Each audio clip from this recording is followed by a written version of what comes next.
welcome to this University College London lunch hour lecture, which today is concerned with the cradle of humanity, protecting Tanzania's human artifacts. My name is Dr. Andrew Garrard. I'm an honorary, recently retired associate professor from University College London. And it's my great pleasure and an honor to introduce today's speaker, Dr. Renata Peters. Dr. Peters is also an associate professor at UCL in the Institute of Archaeology in Conservation Department, which is actually in the Institute of Archaeology. Renata is a conservator of archaeological collections and indigenous material culture and has worked in sites in South and North America. She's from Brazil, in fact, in Europe and Africa.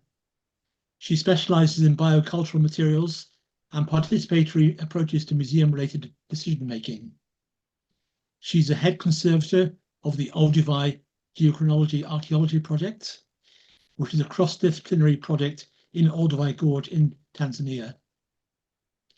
She's also the principal investigator of the research project Weaving Fibers of Resistance, Ticuna or Ticuna tree bark and identity in the Amazon, which is in the upper Solomos River Valley of the Brazilian Amazon. Before we begin, I want to let you know that we will have some time at the end of the lecture for questions, and these could be submitted at any point during the talk by going to slido, sli.do, on your web browser and entering the event code, which is #reuse or #REUSE. I will now hand over to Renata for her talk, which we look forward to. Thank you. Thank you, Andrew. Hello, everyone. So I'm Renata Peters. Andrew has already introduced me. So I'm talking from the UCL Institute of Archaeology, where I have been for about 20 years. So I'm going to upload my presentation now. So just hang on with me just for a sec.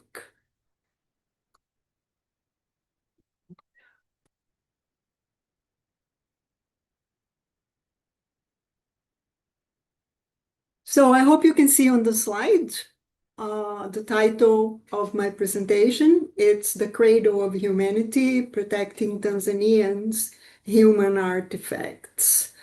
So what I will do today is discuss the decision-making process involved in the conservation of lithics and fossils excavated by the Olduvai Geochronology Archaeology Project, which I will refer to as OGAP from now on, which works in Tanzania and is part of this ongoing project called Biogeographic and Cultural Adaptations of Early Humans during the first intercontinental dispersal. So long titles here.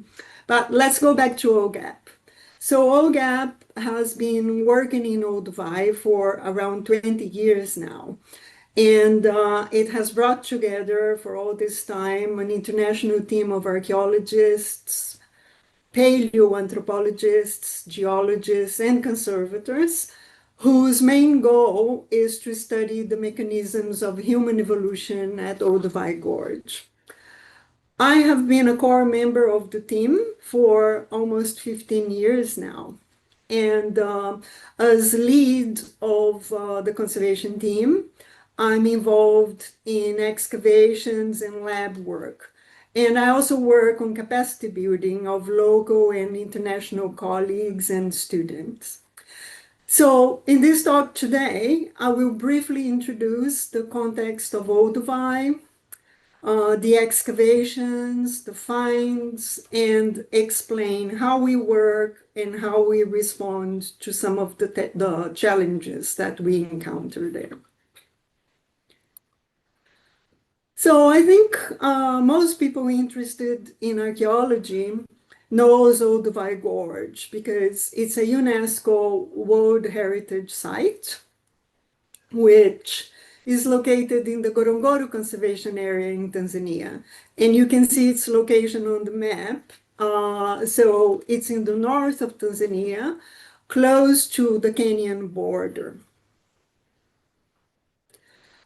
So Olduvai is very famous among archaeologists because of important discoveries of early humans from the Paleolithic period. So we're talking about 1 to 3.5 million years ago.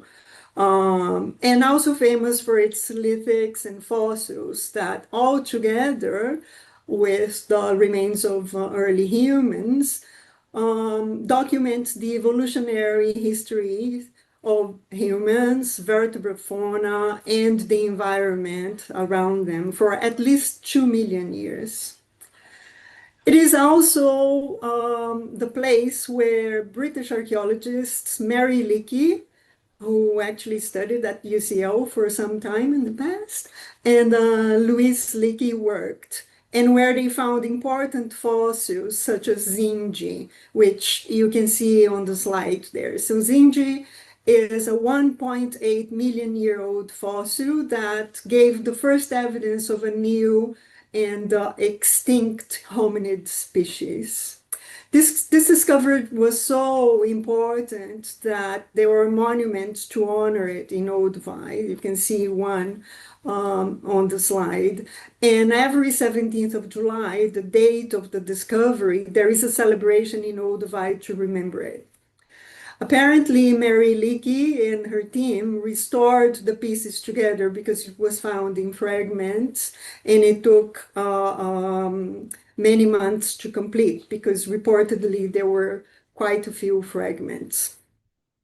Well, because of the work of the Leakeys in Olduvai, today the site is a living museum, and you can see the picture of the entrance in there. And it's also where our labs are located and where we work when we are not in the field.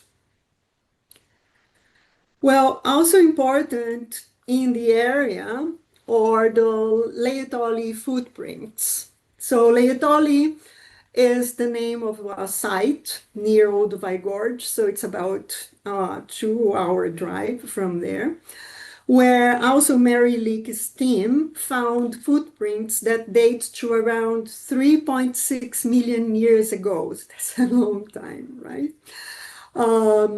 So these footprints are thought to have been formed when 3 early humans, and you see an artistic impression on the slide in there. So when these 3 early humans walked on wet volcanic ash, and then after they walked on the ash, there was another eruption, and then more ash covered their prints, and they were preserved them. So it's quite amazing what happened in there. But I also have to highlight that Olduvai has extraordinary natural beauty, as you can see on the slide, and impressive geological formations, volcanoes, calderas, and amazing, amazing flora. Also, and I'm sure you're aware of that, Olduvai is very near the Serengeti Plains, where we sometimes can see some of the big five. So really overwhelming.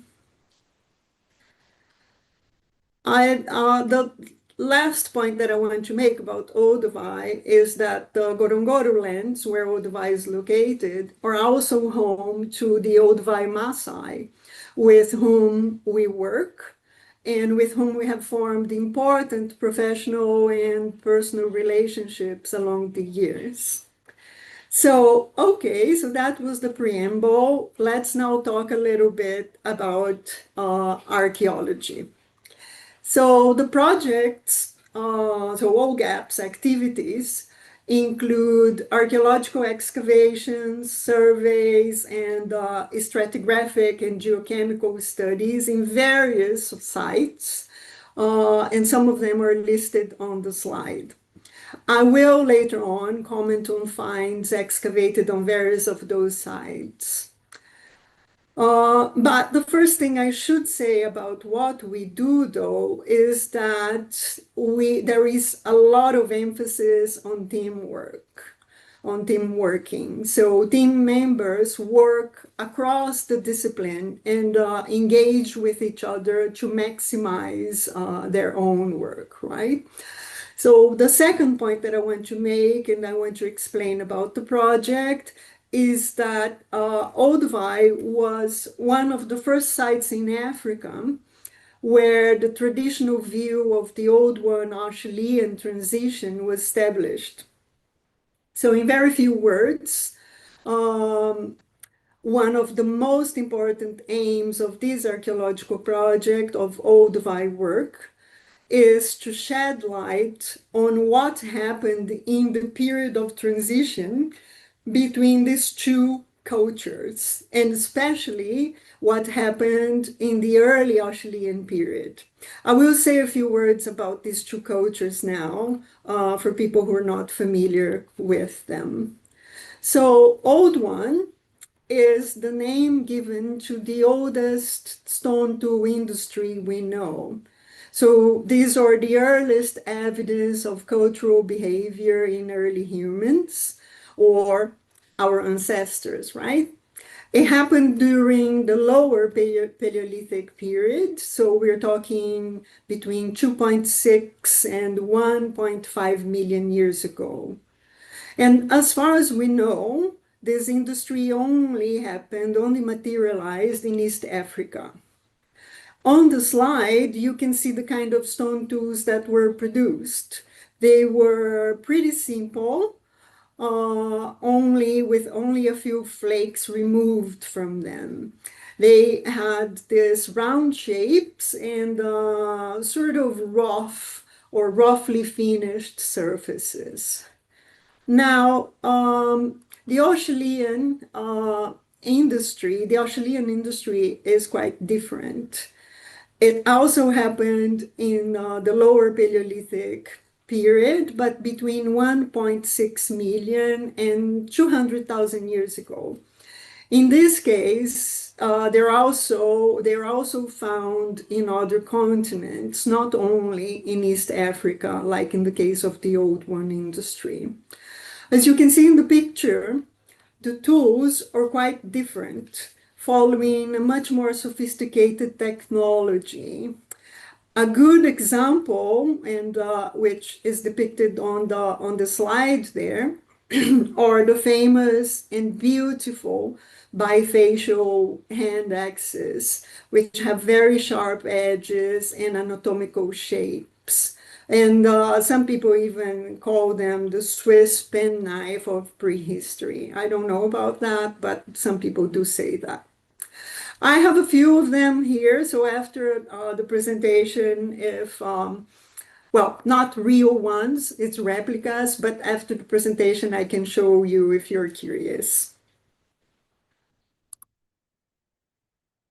But let's move on. And in order to make it a bit easier to explain how we work, I selected a short video to show the process of excavations in one of the sites where OGAP has worked, and a site that we have written a paper about, and that has got some attention. If you're curious about this, you can see more details on the paper that is on the paper whose QR code is on the slide. But let's see here the excavations at the FLK T69 complex. So we started with 2015, and then there is trench 69, 2016, more trenches. Then we're already in 2017 now, 2018. So you see that the trenches now are quite large, right? And busy. And then moving on to 2020, again, quite busy, quite large, and 2021, right? The next, I'm going to show you another short video. I hope you were able to see them from where you are. But in this one, oh, I think we didn't move, right? Yeah. I'm going to show, yeah, this is the next video, sorry. So in this next video, you're going to see the same site, so FLK T69, so the complex, and in here, you're going to see the distribution of finds, and that's going to be both stone and bone, and also the stratigraphic section, okay? So let's take a look here.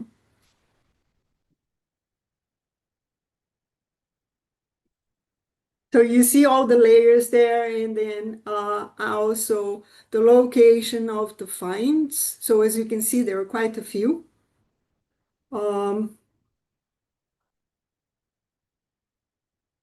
Different colors mean different materials. I'm going to stop here. So I like stopping at this place in the video, because that's when I see the elephant ribs in the middle there.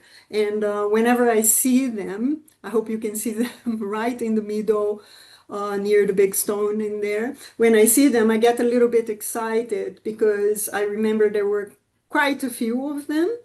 And I remember them clearly because they needed a lot of attention in terms of conservation. But let's now go back to how we work as a team to understand what we do in order to understand all this material that we are excavating. So, to summarize, different disciplines in the project and that are represented in the project will look at the finds in different ways, of course. And that will depend on what kind of information they want to extract from them in order to form cohesive and comprehensive theories. So, for example, the archaeologists may look at the lithics to try to establish where raw material was obtained, how it was transported, or the technical features used to produce them, such as, for example, impact points or knapping platforms and so on. Zooarchaeologists, on the other hand, may look at fossilized bones, so like, for example, the elephant ribs that I pointed out for you, to understand taxonomy or signs of human activity. So those can be cut marks, butchering techniques, or even sometimes tooth marks made by animals. Conservators like myself will be in the middle of all this, as we need to understand what our colleagues are trying to find, what they are trying to study, while at the same time making them understand what we can do to help unveil the information that is embedded in the finds and that they are looking for. I will explain some of these processes. So on the slide here, you see find 1575. So this is from another site. When it was first being excavated, so here we are excavating with students. So first it's being prepared for lifting, and then on the so it's first it's being excavated, right? Then it's being prepared for lifting, and then on the last picture you can see how it looked after all the archaeological process had been completed. Here is find 1575 again at the top left in there. You see where the arrow comes from. That's the find plotted on the map, right?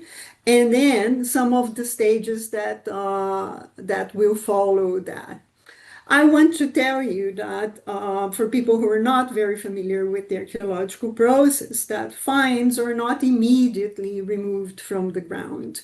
They may remain in the sediment they will remain in the sediment in their original positions until they are documented and, in our case, allocated a number.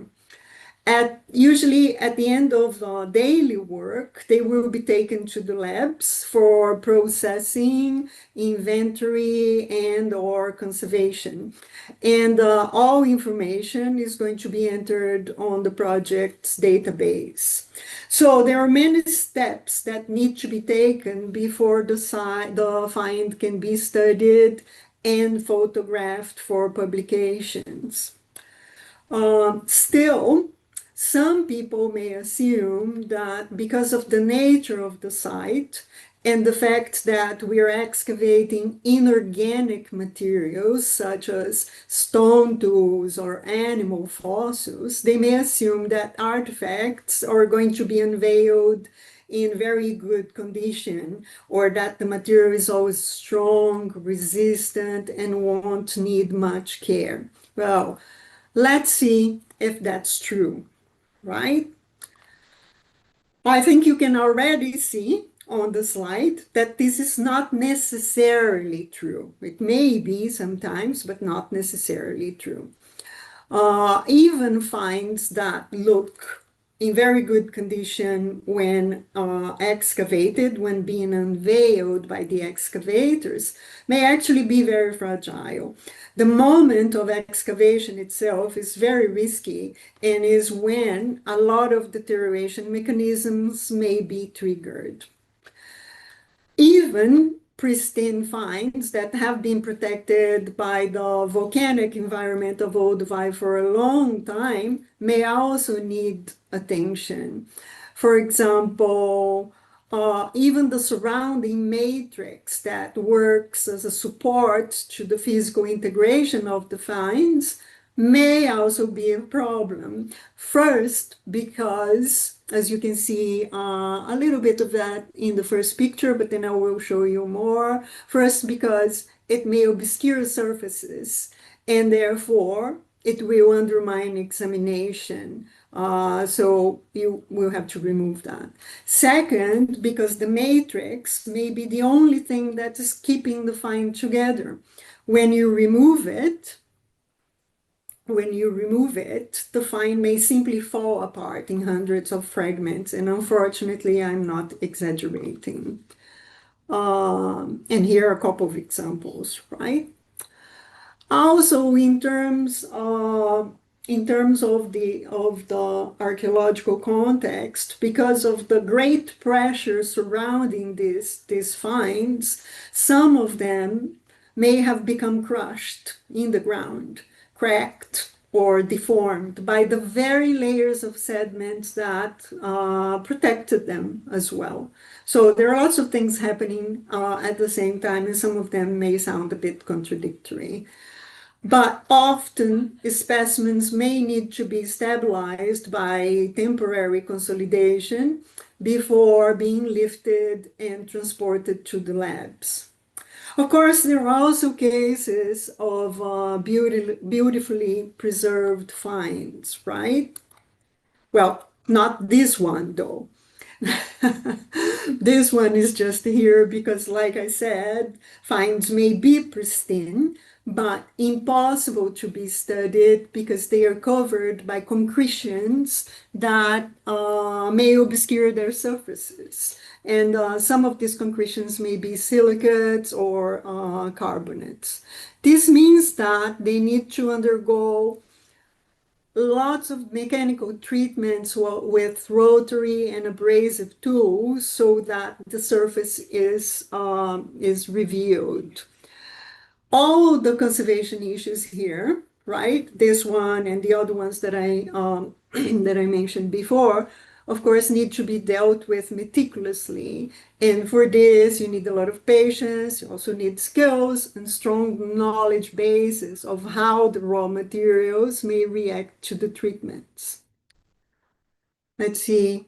And then another find that looked misleadingly stable and strong. But let's go on.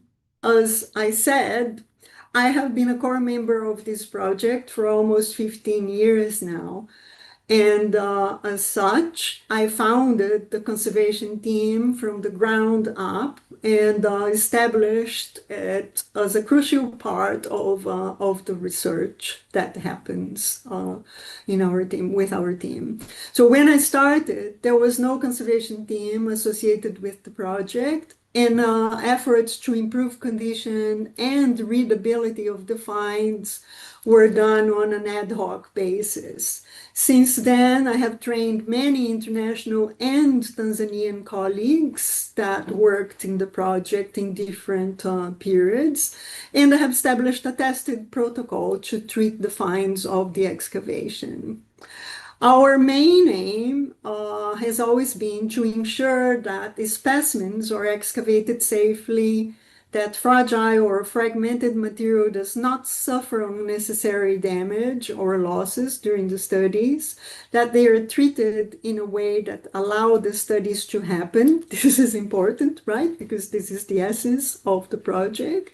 But also that they can be restudied in the future and, if needed, retreated in the future.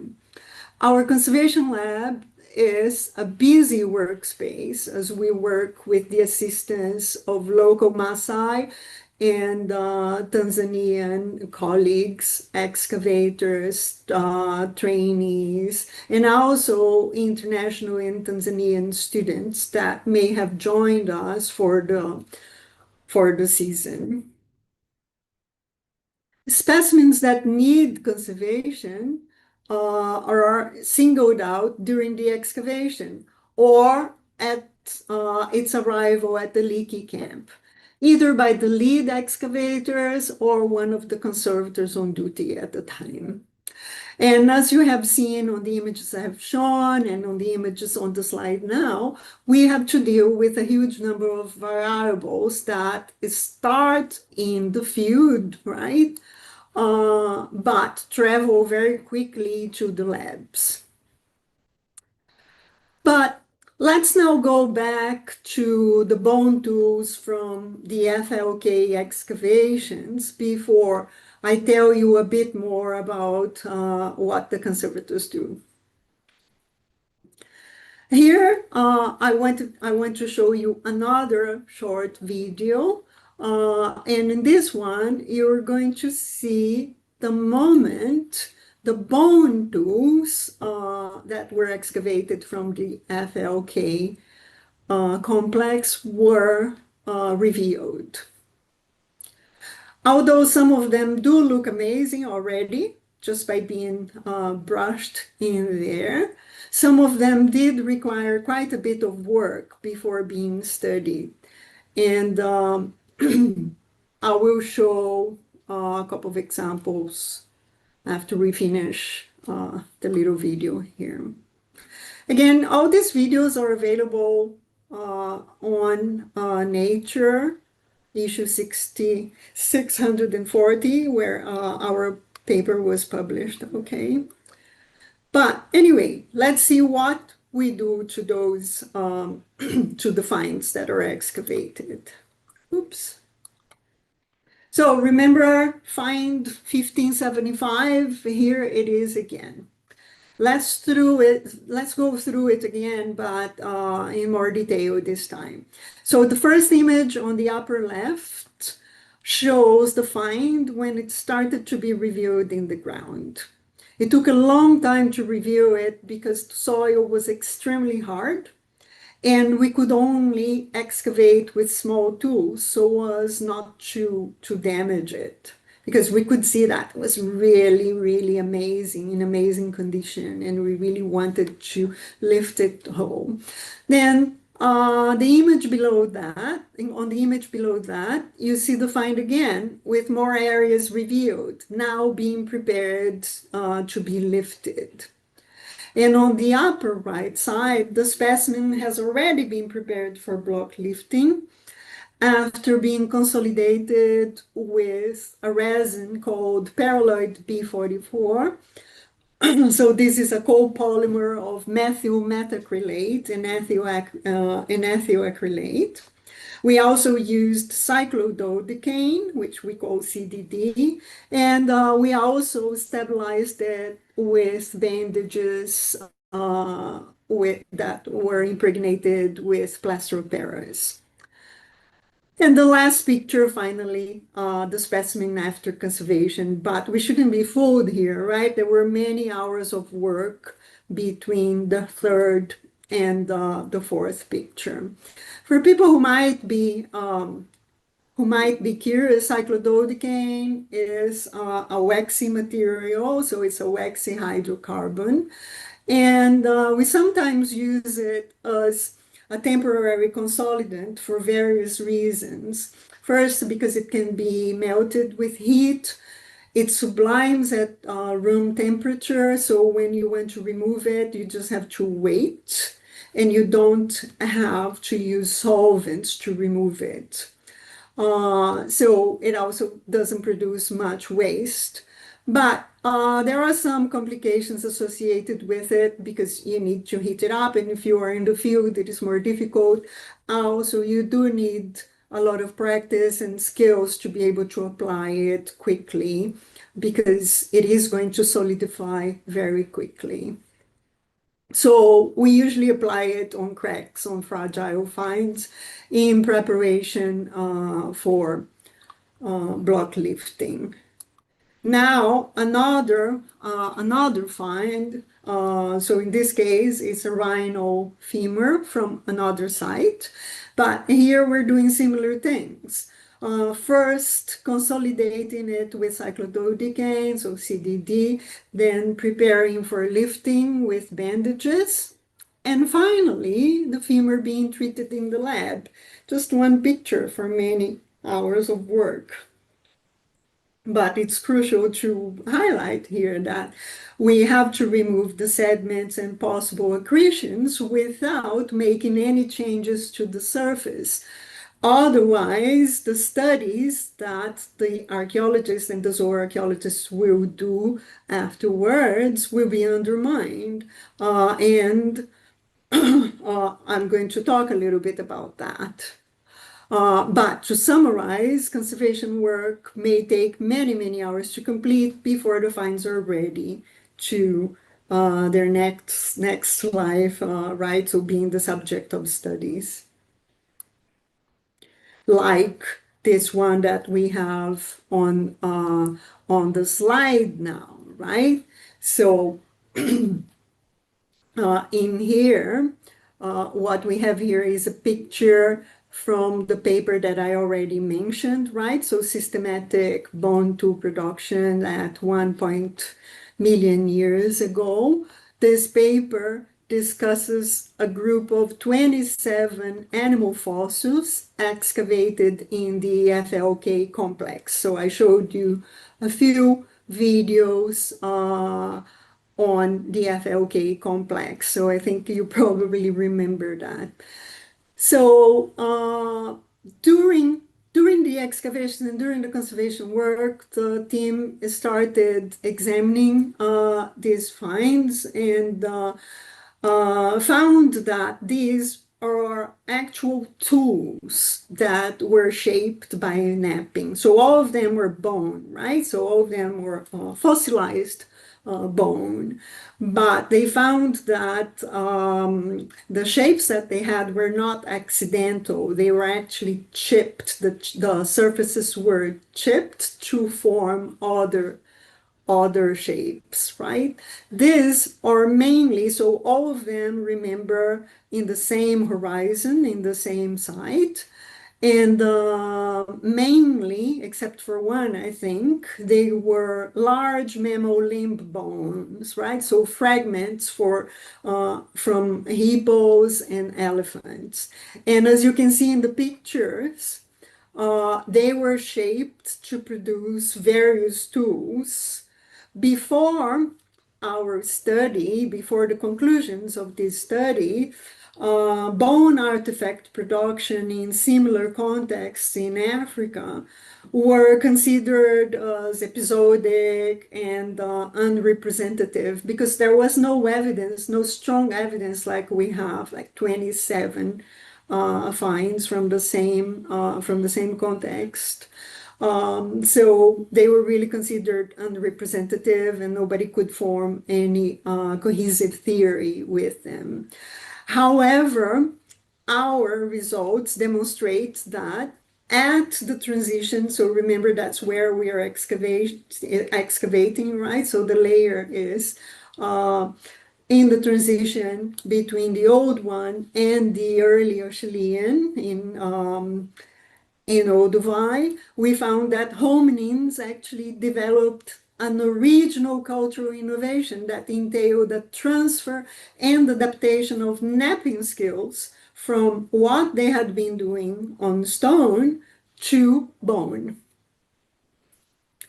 So, to show you more pictures of the same study, we can say that by producing technologically and morphologically standardized bone tools, these tool makers, the Acheulean tool makers, actually unraveled technological repertoires, right, that previously thought to have appeared 1 million years later. So the work has shown evidence that actually no, that it happened much earlier. So there are many conclusions that you can draw from this, and I'm curious to hear what people think, but these technological skills, these advances really suggest a different level of cognitive ability, right? That we didn't really have evidence for before this work. We also have to recognize that at that time, animals did not just were not there just as food, right? So they did not just provide a source of meat, but also of raw materials for tools, which is quite interesting and new for that period. The study also suggests that the hominins had anatomical knowledge and some understanding of bone morphology and structure. There is a clear preference for thick limb bones. So limb bones, as you know, or the densest and the strongest bones in the body of an animal. And clearly, in this assemblage, there was a preference for that. One more point to think about is that when they knapped the tools we examined, the bone was likely to still contain some collagen and water. And collagen would have provided more elasticity to the bone, right? So making it a bit softer to knap, to shape, softer than stone, right? So not really soft, but softer than stone. However, bone can also break if struck too forcefully. So the skills really had to be adapted. Well, if you want to know more about this project and what we did there, please do look at the article, right? The QR code is on the slide again here. But before I finish the presentation, I want to add one final detail that may sound slightly marginal to the research, but actually is very important for us, which is that some activities that we organize when we're working in the field. So for example, to engage directly with more members of the local community, we sometimes organize activities such as beadworking workshops, and we invite local Maasai women to to teach these workshops, right? So in these cases, raw materials are procured locally and they are hired as teachers. So this allows us to learn more about Maasai culture, but also reverses our roles as researchers and knowledge holders all the time, and encourages stronger and more democratic relationships to occur. So we're not always the ones that know everything, right? So we put ourselves in the position of someone who is learning. These engagements also offer financial benefits to the Maasai women, and because it allows them to sell their products or earn commissions from members of the archaeological team or anybody that is visiting. They also reposition the Maasai women as central figures in the project's activities, so I'm quite fond of these activities. In the latest season that we had last October, though, I decided to diversify a bit. And instead, I consulted with some Maasai friends on how to extract fibers of local plants that you can see on the slide there, called Olduvai. So Olduvai is actually the reason it's a Maasai word, and it's actually the reason why the area is called Olduvai. So I asked many people to see who knew how to extract the fibers, because you could see that the fibers were very long and very strong. And it was very difficult to find someone. There were many people that had theories, but nobody really knew how to do it until finally I found Joseph Julius, who is depicted on the picture in there. Joseph was working in the project kitchen, and he patiently showed us all the steps involved in this really fascinating activity. Anyway, I hope this presentation gave you an overview of the activities involved in scientific inquiries of this nature, as well as the role that conservation plays in knowledge production. If you want to know more, please look at the articles. There is a new one that I put in there. No QR codes this time, but both articles are available on open access. And of course, we have to thank many institutions here that have supported this work for many years. So first, the UCL Institute of Archaeology, where I work, but also the Ngorongoro Conservation Area Authority, the Tanzania Commission for Science and Technology, and the Department of Antiquities. The ERC, of course, for giving us already 2 grants to work there, the Spanish National Research Council, and the National Museum of Tanzania. And of course, all the people that have worked with us and that hopefully will work with us in the near future, hopefully. Anyway, thank you so much for listening. I hope you got something from the talk, and I look forward to hearing any questions or comments. Thank you. Thank you very much indeed. That was a really interesting talk, Renata, and I'm sure there'll be quite a few questions coming your direction very shortly. I could potentially start with a couple of questions, which I was interested in. Most of my own work as an archaeologist has been on the later Paleolithic rather than the earlier Paleolithic. But I was curious actually that, or interested that a lot of your initial extraction procedures and so on are all done very carefully by mechanical means, or it seemed to be from your illustrations. And I just wonder with concretions, which you often have, like breccia or concretions covering bones and so on, whether you ever use any very dilute, like acetic acid or acids, which can actually remove concretions, or whether that's completely frowned upon for material of this kind. It's not really frowned upon, even though we don't use it in Olduvai, but we don't Yes, use it in Olduvai because um, there is no current water in Olduvai. So the water that we have available in the site and for the lab work is brought in a truck every week. yes, Also, if we use chemicals for the removal of the concretions, we will have to use a lot of that water and we'll have to yes. dispose of the water. And we don't really have the means to do that in an environmentally responsible way in Olduvai.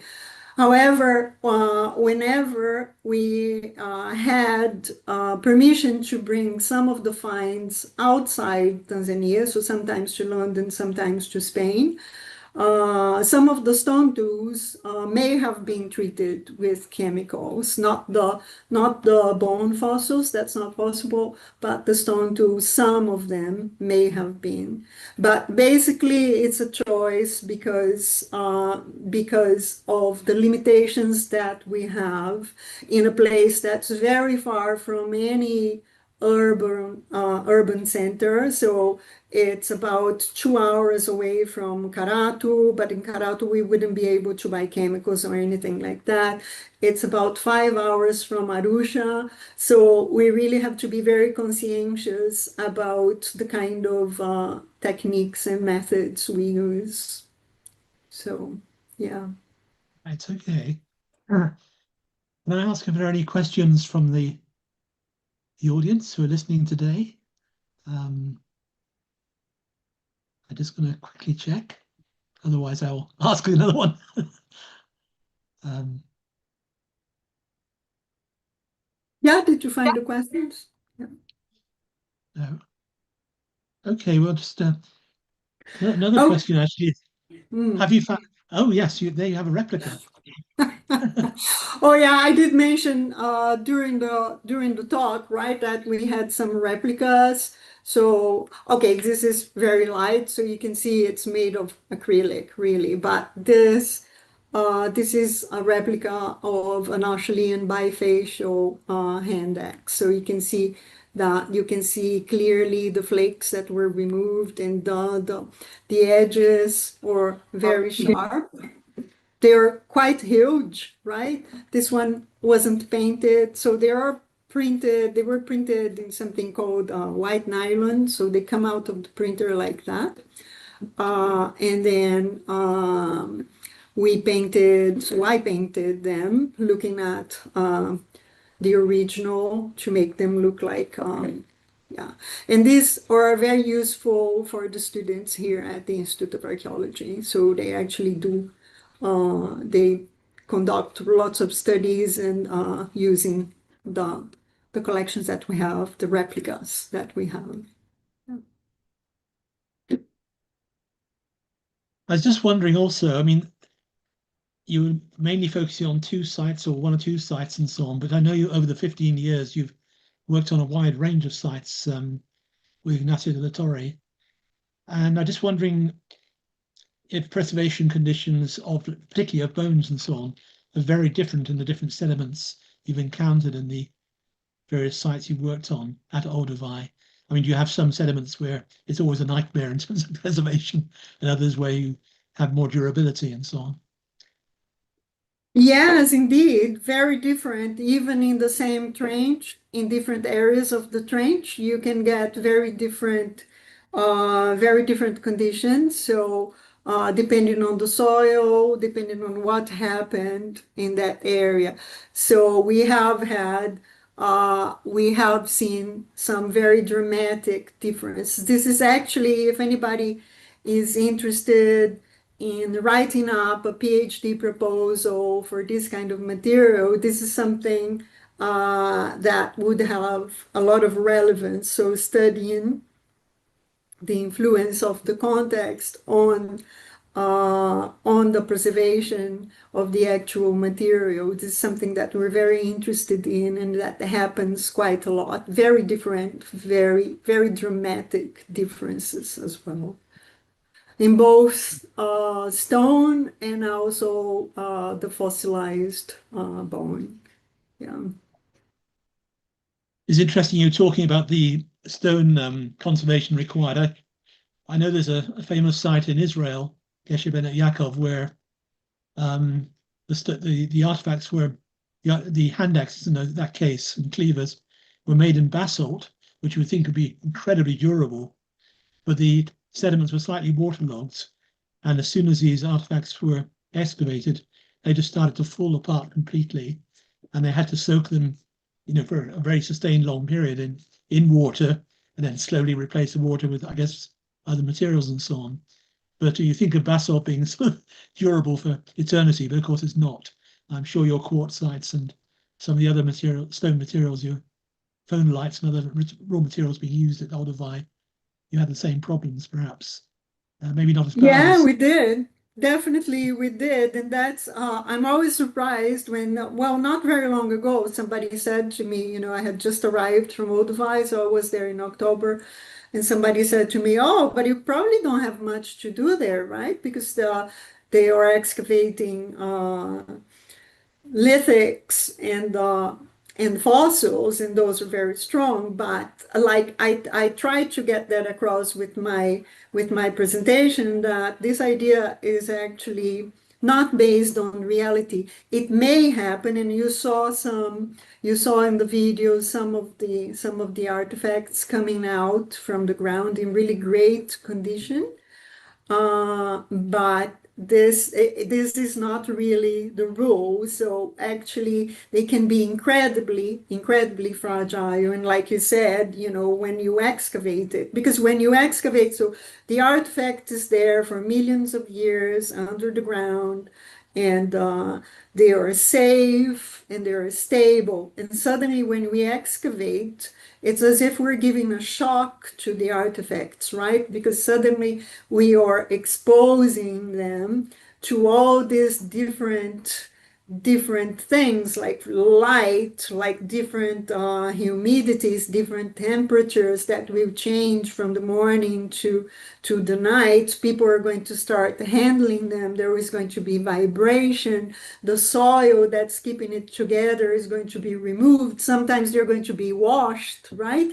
So it is a series of shocks that happen when an artifact is excavated. So it is a misconception to believe that just because of what the raw material is, that they are going to be strong. They are not.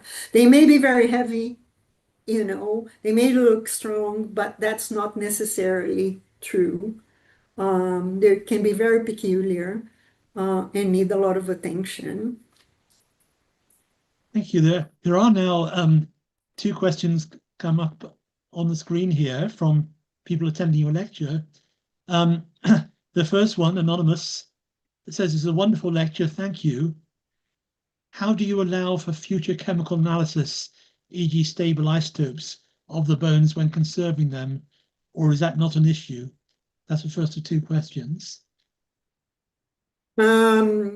So you mean, I suppose the person means the impact of using chemicals on the artifacts, the impact for Well, things like dating and things like that, right? So the as stable far as isotope I know, analysis is on, yeah, yes. well, most of the fossils or long bones which are not usually very good for dating anyway, right? So Yes, yeah. also it's the age of the artifacts that so far we haven't developed the technology to be able to date them. And this is something that really that I'm quite concerned about for the future, but we haven't really found a solution for. But anything that you do to the artifacts definitely is going to be part of